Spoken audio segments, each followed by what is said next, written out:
Chapter 1. I woke up as the campus's most hated senior. The first thing I felt wasn't pain, it was embarrassment. My face was pressed against something cold and hard, covered in years of carved initials and Sharpie graffiti. A lecture hall desk. I frowned without opening my eyes. No. I distinctly remembered finishing another 16-hour editing shift. My laptop had still been open on my chest. I had planned to rest for 10 minutes before exporting the final video. Apparently, my body had taken that plan a little too seriously. A sharp voice cut through the room. "Mr. Cross, are you planning to join us today?" I slowly lifted my head. Rows of students, half-asleep faces, a projector screen full of bullet points nobody was reading. A professor standing at the podium like he'd already decided how this was going to go. This definitely wasn't my apartment. What? Then my head exploded. Not literally. Memories that weren't mine crashed into my mind all at once. Names, faces, fights, warnings from the dean's office, a trail of broken things behind me that I hadn't broken. A novel.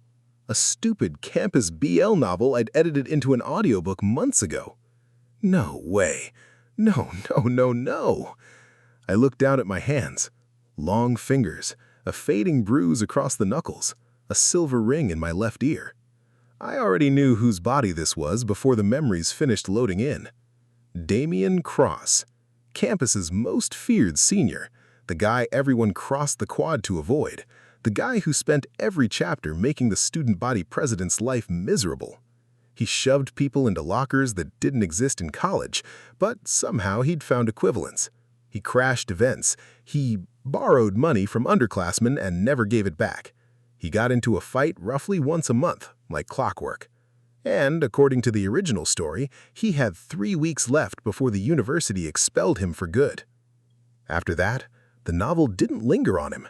A few lines about a life that fell apart, no degree, no plan, gone from the narrative entirely by the time the real couple got their happy ending. I closed my eyes. Out of every character in that book, why him? Couldn't I have transmigrated into the golden retriever love interest, the rich kid with the trust fund and 0 personality flaws? Even the RA down the hall would have had a better arc than this guy. But no. I got the walking liability. The professor cleared his throat, unimpressed. "Mr. Cross?" The whole lecture hall turned to look at me. 90 heads, all at once, all bracing for the show. Great. Everyone already hated me. Fantastic first impression to inherit. I stood up, carefully. "Sorry, won't happen again." The professor's eyebrows went up like I'd spoken a foreign language. "That's the first apology I've heard out of you in 3 years. Is it?" The room went quiet in that specific way rooms go quiet when something is shifted and nobody's sure what. Noted. Apparently Damian Cross didn't apologize. Ever. Not once. Not even by accident. "Sit down, Mr. Cross." I did. Very carefully, like the chair itself might report me to student conduct. The memories kept surfacing, one after another. This exact week, this exact class. In the original book, this was the week Damian stole the recommendation letter the student body president needed for his fellowship application, hid it, then found it dramatically in front of a professor to make it look like the president had lost campus property. It tanked the guy's credibility for a full chapter. Petty, elaborate, pointless. Honestly, what kind of villain workshopped a scheme that convoluted for that little payoff? I sighed, low enough that only I heard it. I'm not doing any of that. I had survived worse than campus politics. Clients rewriting entire briefs 5 minutes before a delivery deadline, render crashes at 3 a.m., an entire hard drive dying with a client's wedding footage still on it. Compared to that, undergrad drama felt almost quaint. I wanted peace. That was it. That was the whole ask. The lecture ended. Chairs scraped, bags zipped. I stayed in my seat a beat longer than Damian Cross ever would have. In the original story, this was the exact moment he'd cornered the student body president in the hallway outside. Instead, I reached into the bag at my feet, found the stolen recommendation letter exactly where the memories said it would be, and walked it straight to the professor's desk. "Sir." He looked up, guarded. "You left this in the wrong stack." I set it down. He studied it, then studied me. Where was it? Bottom of my bag. No idea how it got there. Technically true. It had been sitting at the bottom of my conscience for the last 30 seconds, which was close enough. He accepted it with an expression I'd come to know very well over the following weeks, the look of someone recalculating everything they thought they knew about a person. I left before he could ask a follow-up question I didn't have an answer for. As I reached the door, a voice stopped me cold. "Damien." Calm. Level. The kind of voice that didn't need volume to command a room. I turned. Standing near the windows, arms loosely crossed, was the student body president, Ethan Hayes. Tall, unfairly composed for 8 in the morning, dark hair, sharper cheekbones than any real 22-year-old had a right to. Gray eyes that missed nothing. I could tell that just from the 2 seconds he'd been looking at me. In the book, Ethan Hayes despised Damien, not with heat, with the cold, disappointed patience of someone who believed people were fully responsible for who they chose to be. Right now, those eyes weren't cold. They were confused. "You didn't argue with him," he said. Was I supposed to? He blinked. I blinked back. A silence stretched between us, the kind that has weight. Finally, I shrugged. "Long morning." Not even a lie. Technically, I died the night before. That counts as a long morning by any metric. I walked past him without waiting for a reply. I could feel his eyes tracking me the entire length of the hallway. That was not supposed to happen. In the book, Ethan Hayes never looked twice at Damien Cross unless they were mid-argument.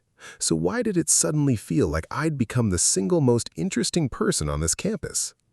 I made myself one promise as I stepped out into the morning air. I wasn't going to be the hero of this story. I wasn't going to be the villain either. I was just going to survive this ridiculous novel one quiet, uneventful day at a time. Unfortunately, the novel had other plans. It usually does. Chapter 2. The Secret Life of a Reformed Disaster. Here's the thing nobody warns you about when you die and wake up as someone else. You inherit the debt. Not tuition. Worse. Reputational debt. Years of it. Every RA flinched when I passed. Every group project chat went quiet the second Damien Cross got added to it. Even the dining hall staff had a specific tired sigh reserved just for me. Fixing that wasn't going to happen in a grand gesture. It was going to happen the boring way. One small thing at a time, and nobody was allowed to catch me doing it. Rule 1, no witnesses. If people saw Damien Cross being decent, they'd assume an angle, a scam, a setup for something worse. So I did it in the dark, literally sometimes. There was a freshman 2 doors down who'd had $60 lifted out of his backpack in the campus library weeks before I showed up in this body, one of Damien's early semester transactions, according to the memories. I slid 3 20s under his door at 1 a.m. with a sticky note that just said, "Found this. Yours, I think." In the audiobook I edited, there was a whole trope for this. Anonymous redemption arc, chapter 40-something. I remember thinking it was a little cheesy when I mixed the narration for it. Doing it in real life, at 1 in the morning, heart pounding like I was committing a crime instead of uncommitting one, turns out it hits different when you're the one holding the flashlight. There was an apology I owed a TA whose office hours Damien had once derailed on purpose, loudly, in front of half the department. I couldn't undo that one anonymously, so I left a note in her mailbox instead. No name, just, "I was out of line last month. It won't happen again." Small stuff. Petty cash-sized kindness, nothing that would get me a reputation, nothing that would get me noticed. Except, somebody was noticing.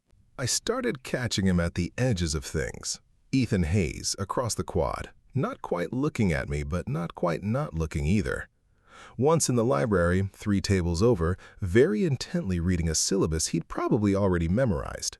Once outside the dining hall, checking his phone with an expression that said he had absolutely not been standing there for the last 4 minutes.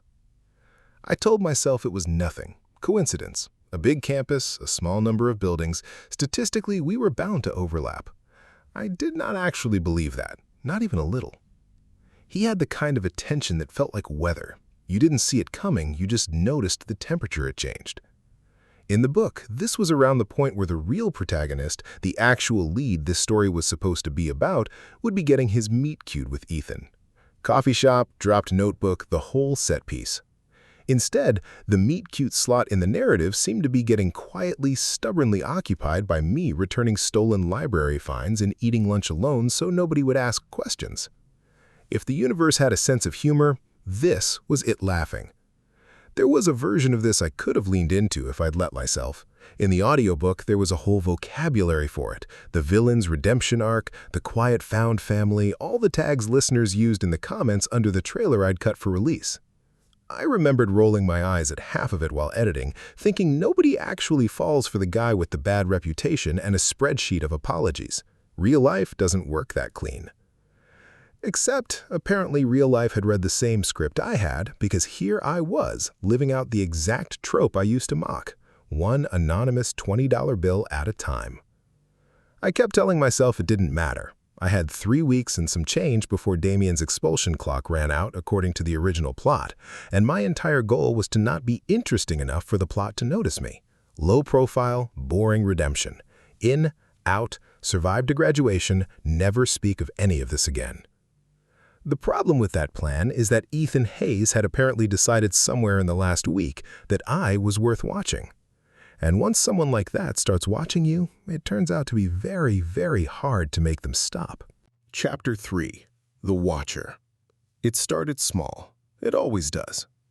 He began showing up in places that technically made sense, but statistically shouldn't have lined up as often as they did. The study room on the 3rd floor of the library, at the exact hour I'd taken to hiding out in to avoid people. The vending machine near the gym, right as I was leaving practice for a club I hadn't even meant to join, some campus cleanup thing I'd signed up for anonymously online because it felt like a safe way to do good without a spotlight on me. He never said much. A nod. Sometimes not even that. But I felt it. That gray-eyed attention, quiet and constant, like he was building a file on me one data point at a time and hadn't decided yet what conclusion he was going to reach. In the audiobook, Ethan Hayes had one defining trait above everything else. He noticed things other people missed. It was practically his whole personality engine. He noticed when a professor graded unfairly. He noticed when a club was mismanaging its budget. He noticed the freshman who was too quiet at orientation and made sure someone checked on him. I just hadn't expected to become one of the things he noticed. One night, working late in that same 3rd floor study room, I looked up and he was sitting across from me. Not near me, across, like he'd chosen the seat on purpose. "You're not doing your reading," he said, nodding at the blank page in front of me. "Neither are you," I said, nodding at his closed laptop. A pause. The corner of his mouth did something that wasn't quite a smile, but was clearly its very distant cousin. "Why the money?" he asked, no preamble, straight to it. My stomach dropped somewhere near my shoes. What money? "The freshman on the 2nd floor. $60, 3/20s, sticky note. He mentioned it to his RA. His RA mentioned it in a staff meeting I happened to be in." He tilted his head slightly. "The handwriting matched a form you filled out for the cleanup club." Of course it did. Of course the one person on this campus with an actual functioning attention span had cross-referenced my handwriting against a volunteer sign-up sheet. "Coincidence," I said. "You don't strike me as someone who does coincidences." "You don't know me." "No," he agreed easily, like he'd been waiting for me to say exactly that. "I don't. That's the part I find interesting." I didn't have a comeback for that. In the book, Damien never got quiet moments like this. He got confrontations, shouting, slammed doors. This, a low-lit study room at 11 at night, someone actually curious instead of furious. This wasn't in any script I remembered mixing. "People change," I said, weak. True, technically, in the most literal sense possible. "People don't," he said. Not cruel, just certain, in the way people are certain about things they've watched play out the same way 100 times. Not like this, not overnight. Something happened to you. If only he knew how right he was. I said maybe I just got tired being the person everyone flinches at. It's exhausting work. I'm taking a break from it. Something shifted behind his eyes. Not suspicion this time. Something closer to consideration. "Keep taking the break," he said, standing, gathering his things. He left before I could figure out if that was a threat, a challenge, or, and this was the possibility that kept me up an extra hour that night, something dangerously close to hope. I sat there a long time after he'd gone, staring at the same blank page I'd been ignoring all night. In the audiobook, there was a scene almost exactly like this one. Chapter 19, if I remembered the manuscript right. The student body president corners the male lead in a quiet room and asks the question everyone's been avoiding. I'd mixed a slow piano cue under that scene, something restrained, because the director's notes said, "Let the silence do the work." Sitting on the other side of it now, I finally understood what that note meant. The silence wasn't empty. It was doing plenty. It was doing all the talking neither of us had the nerve to do out loud yet. I closed my laptop, left the reading undone, and walked back to my dorm, turning one thought over and over the whole way. Ethan Hayes had cross-referenced my handwriting against a volunteer form.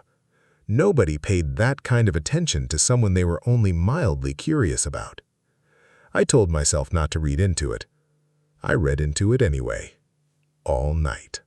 Chapter 4. The Incident at the Quad. The turning point, when it came, wasn't something I planned. It never is in these stories. That's sort of the point of a turning point. It was a Thursday, late afternoon, that specific gold light campuses get right before finals season swallows everyone whole. I was cutting across the quad toward the library when I saw them. 3 guys from a fraternity Damien's memories flagged immediately as trouble, circled around a first year who looked about 2 seconds from either crying or throwing up, maybe both. Some kind of initiation.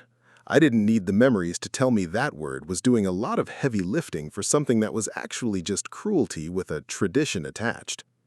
The old Damien would have walked past, or worse, the old Damien might have joined in just to remind everyone whose territory this was. I didn't think about it. That's the honest truth. My body moved before the risk assessment part of my brain caught up. "Hey," I stepped into the circle. "Leave him." One of the guys, bigger than me, sneered. "Cross, this isn't your business." Making it my business. He shoved the freshman aside to get to me instead, which, honestly, I'll take that trade every time. What followed wasn't a fight so much as 3 guys taking turns hitting one guy while the freshman scrambled backward and someone, thank God, pulled out a phone. I got a split lip, a bruised rib I'd feel for the next 2 weeks every time I laughed too hard, a truly spectacular black eye that made me look like I'd lost an argument with a doorframe. But the freshman got away clean. That was the only math that mattered to me in the moment.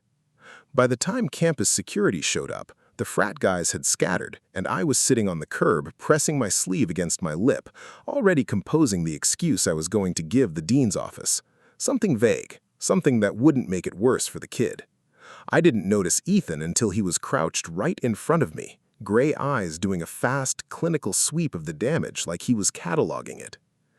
"Someone said you started it," he said. "Someone's wrong." I know. His voice had an edge I hadn't heard from him before. Not directed at me. "There are 4 witnesses who say otherwise. I already talked to 2 of them." I blinked at him through a rapidly swelling eye. "You investigated? Already?" "I heard your name in a fight in the same sentence within 90 seconds of it happening." A pause. "I came to see which version of you showed up." "And?" "And you're bleeding for a kid you'd never met who's currently 3 buildings away giving a very shaky statement about how you told him to leave him alone." His jaw worked, like he was deciding how much to say. "That's not a coincidence either." "Guess not," I managed. He didn't say anything else for a moment, just looked at me. Really looked. The kind of look I imagine people reserve for evidence that contradicted everything they'd built their worldview on. Then he did something I genuinely did not expect. He sat down on the curb next to me, took the sleeve out of my hand and pressed his own jacket cuff against my lip instead, gentle in a way that felt entirely at odds with how sharp his voice had been 30 seconds earlier. "Hold still," he said. "You're making it worse."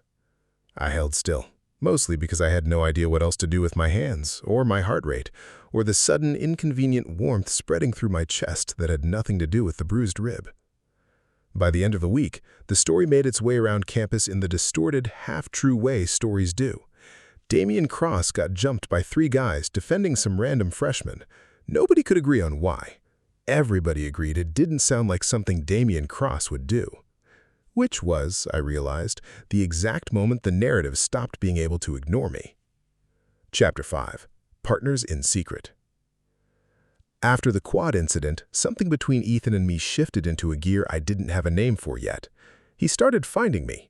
Not stalking, nothing that dramatic, just showing up in the places my secret good deeds happened to be with an expression that dared me to explain it away one more time. "I'm not going to report you," he said, the second time he caught me sneaking cash back into a vending machine I'd accidentally shorted a freshman on weeks before Damian's expulsion arc would have started. "I just want to understand what I'm looking at." A guy putting change into a machine. A guy who apparently keeps a mental ledger of every wrong he's done on this campus and is working through it alphabetically? It's not alphabetical. Chronological, then. I didn't confirm or deny him. He didn't need me to. He'd clearly already worked it out days ago and had just been waiting to see if I'd admit it. What surprised me wasn't that he'd figured it out. It was what he did next. He started helping. It began small. Holding a door, keeping watch while I dropped an anonymous apology in someone's mailbox, driving the getaway car, his beat-up sedan, after a particularly late-night redemption run across 3 separate dorm buildings. Then it got less small. We spent an entire Saturday scrubbing profanity off the walls of the campus rec center, something Damian's memories informed me he'd personally contributed to back in sophomore year. Ethan didn't say a word about it. Just handed me a scraper and started on the opposite wall like it was the most normal thing for the student body president to be doing manual labor with the guy half the school still didn't trust. "You don't have to keep showing up," I told him, somewhere around hour 3, both of us covered in paint flecks and sweat. "I know." "So why do you?" He considered the question with the same seriousness he seemed to bring to everything, like even a throwaway line deserved a real answer. "Because you keep doing this without telling anyone," he said finally. "And I think that matters. The not telling. Most people who change loudly. They want credit. You're doing the opposite of that, and I don't understand it yet, but I want to." I didn't have anything to say to that. Not because I didn't feel something. I felt plenty, most of it inconvenient, but because saying any of it out loud felt like it would break whatever fragile, unnamed thing was happening between 2 guys on their knees scraping 30-year-old graffiti off cinder block. The animal shelter came a week later, a club Damian's old crowd used to mock relentlessly. Too soft, too earnest, exactly the kind of thing tough guys weren't supposed to care about. I signed up anonymously again, same as the cleanup club. Same policy of staying invisible. Ethan was already there when I walked in. Off the clock, no student body president title attached, just a guy in an old t-shirt scooping out a kennel with the same focus he brought to student budget meetings. "You too?" I said. "Every week," he said, not looking up. "Since freshman year. Nobody knows. I don't tell people." Something in my chest did a slow, complicated flip. "Why not?" "Because I don't need credit for caring about something," he said, echoing without knowing it almost exactly what he'd said about me a week earlier. Then he glanced up, and for just a second, the calm president mask slipped, and there was something almost shy underneath it. Guess that's one more thing we apparently have in common. We fell into a rhythm after that. Wednesdays at the shelter, Saturdays wherever the campus needed quiet, unglamorous repair. In between, small things. Coffee left on a desk, a shared umbrella in a sudden downpour. The kind of domestic ease that had no business developing this fast between a reformed campus villain and the guy who was supposed to hate him on principle. I found myself doing the thing you're not supposed to do in these stories. I started forgetting the deadline. I started forgetting there was a plot at all. some invisible hand trying to steer things back toward Damien Cross's very short, very grim expiration date. In the audiobook I edited, this exact stretch of story had a name in the script notes: The Calm Before. I remembered thinking it was a little on the nose when I mixed it. There was a night, somewhere in the middle of that stretch, that I still think about more than any other. We'd finished up at the shelter late, some kennel repair job that ran 2 hours over, and instead of driving straight back, Ethan pulled into an empty parking lot overlooking the reservoir and just sat there. Didn't explain it. Didn't need to.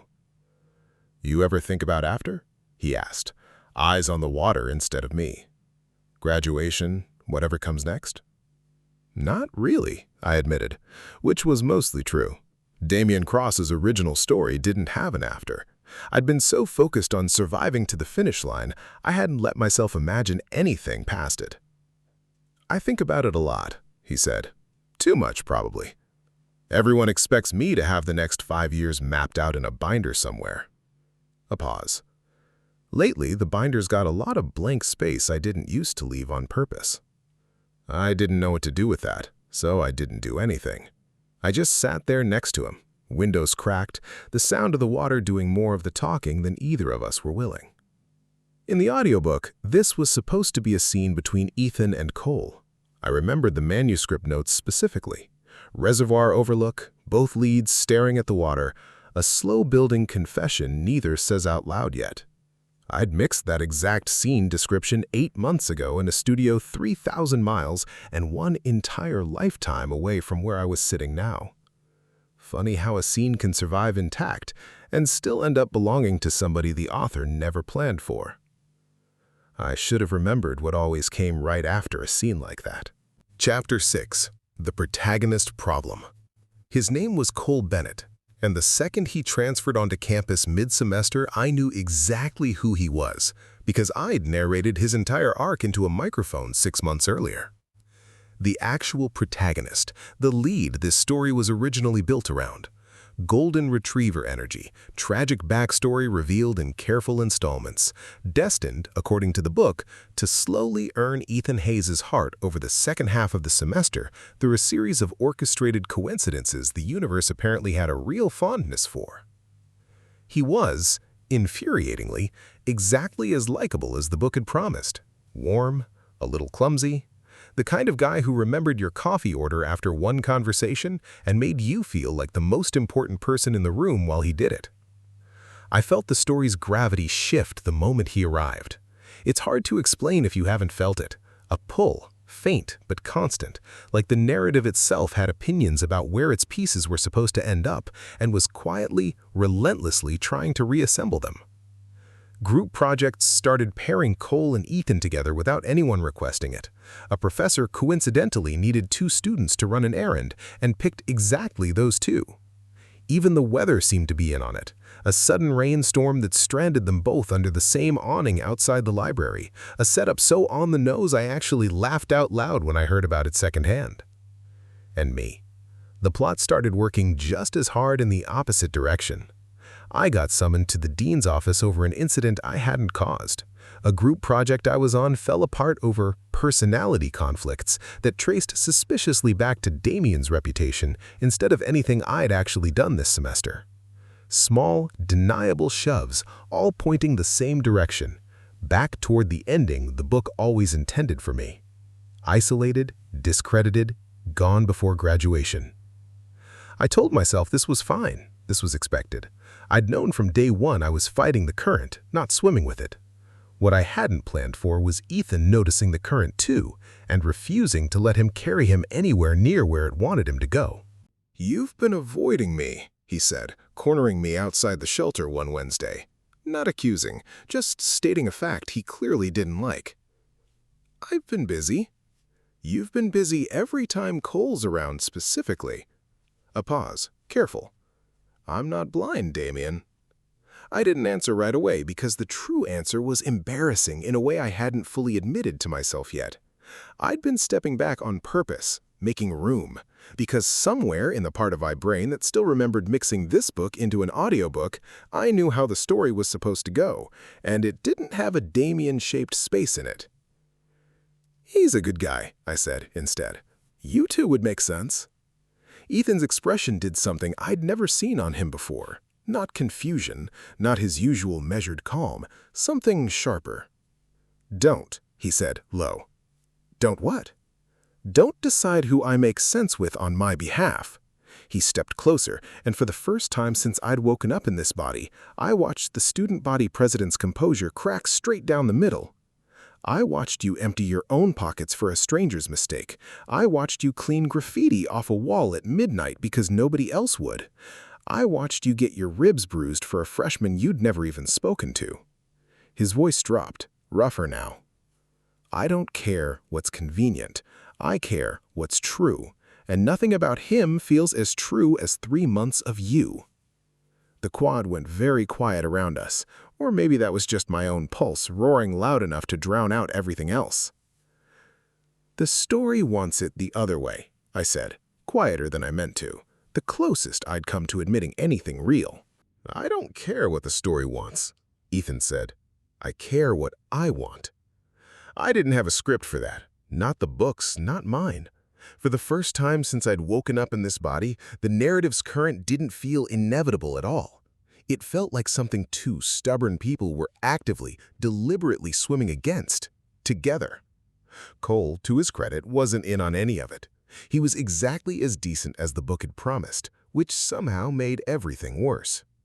He caught up with me outside the dining hall a few days later, easy smile in place, and asked, genuinely, no agenda I could find, no matter how hard I looked for one, if everything was okay between Ethan and me. "Feels like there's something going on there." "Good something. I just wanted to say if I've been in the way at all, that was never the plan." "You haven't been in the way," I told him, and meant it. "You're just where the story expected you to end up.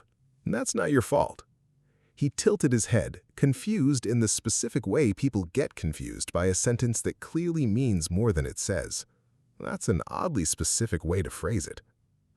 "Long semester," I said, which was becoming my go-to excuse for every sentence I couldn't fully explain. He let it go, easy about it the way he seemed to be easy about most things. And that was the last real tension the protagonist problem ever caused. No rivalry, no dramatic showdown. Just two people quietly stepping out of a current neither of them had agreed to be swept up in favor of choosing something that actually felt true. The book, for what it was worth, did not seem happy about it. The next attempt came faster, and it came for something I actually had to lose. Chapter 7. The Frame. If the universe couldn't pull me away from Ethan directly, it went for the next best thing. It went for my name. It happened fast, the way these things always do once the plot decides it's out of patience. Money went missing from the Campus Cleanup Club's fundraiser account. $200, gone from a locked cash box that only a handful of people had access to, and Damien Cross's old reputation made him the obvious, easy, satisfying answer. Add a security camera clip, conveniently grainy, showing someone in a jacket that looked like mine near the club's storage room the night it happened. Add a witness, one of the same frat guys from the quad incident, still nursing a grudge, swearing he'd seen me handling the box. By Monday morning, half of campus already had their verdict decided. Damien Cross, reformed for exactly 1 semester, finally slipping back into old habits. It practically wrote itself. It was supposed to write itself. That was the whole design. I got called into the dean's office. Formal probation pending investigation. The word expulsion got used twice in a 15-minute meeting, and both times it landed like a hand closing around my throat. 3 weeks left on the clock the book had given Damien Cross to begin with. Funny how the universe still knew how to keep count. I walked out of that meeting expecting exactly what the old story would have given me. Isolation, a slow, silent slide toward the ending nobody would mourn. What I got instead was Ethan Hayes waiting outside the door, arms crossed, jaw set in a way I was starting to recognize meant somebody was about to have a very bad week, and it wasn't going to be me.